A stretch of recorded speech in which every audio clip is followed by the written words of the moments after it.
growing up, and at that time there was no Form 7. You go to Form 6 and Foundation in the university. And sometimes you are bigger, you know you are stronger than your teacher, but you will never speak harsh to your teacher. You will listen. And one lady will come up very frail, and will be teaching, and she will shout here and there, and you will be there listening and taking everything. When you meet them in the street, you meet them outside the school, even now you still address them, madam and sir. You still accord them the same respect as you did years back, even though you're no longer in their class. That's right. But that respect, it goes with you, you know.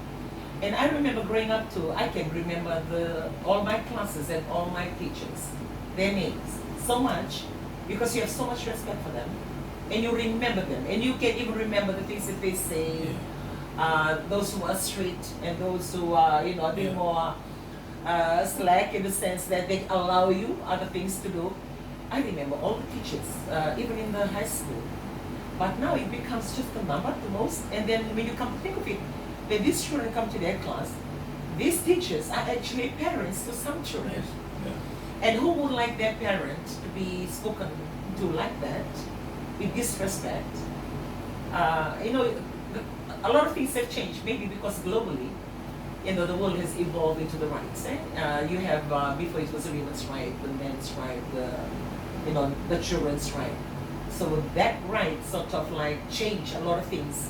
We have every right to speak up. Like I can recall, I don't know whether you remember when we were in Europe, how one of the mother shared, and I mean she's got daughters, and then she said, you know, I was telling of my daughter, and I grabbed her hand, and then she turned to me and she said, if you're going to do that, I'm going to report you to the police, you know.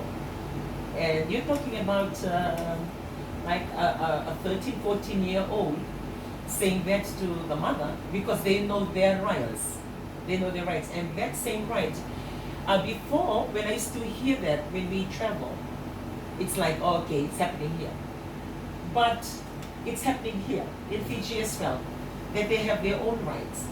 And sometimes like you're wanting to teach them or to discipline them, this become an obstacle because you are limited in the things that you can do. So it also gives our children room to be able to talk back because they have their rights.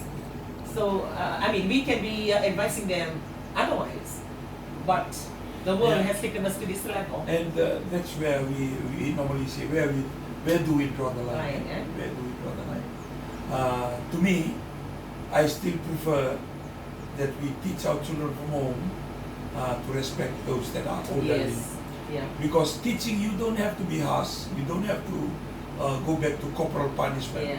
It's continue in talking and talking and setting that environment at home so they trust that whatever you share, whatever you tell them, that is right.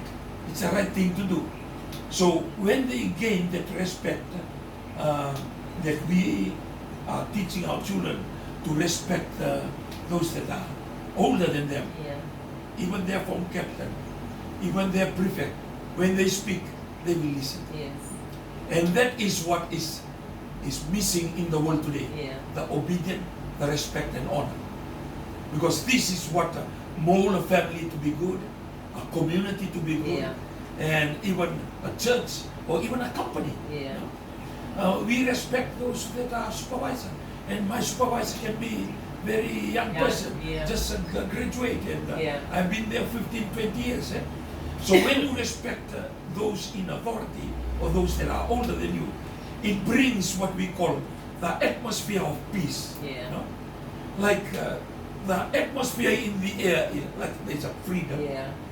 We enjoy living in that environment because of the teaching of respect. And I believe that's where parenting is very, very important. And parenting, we are not teaching parenting. Whether in church or in the community, nobody is teaching the parenting how to look after your children, how to nurture them.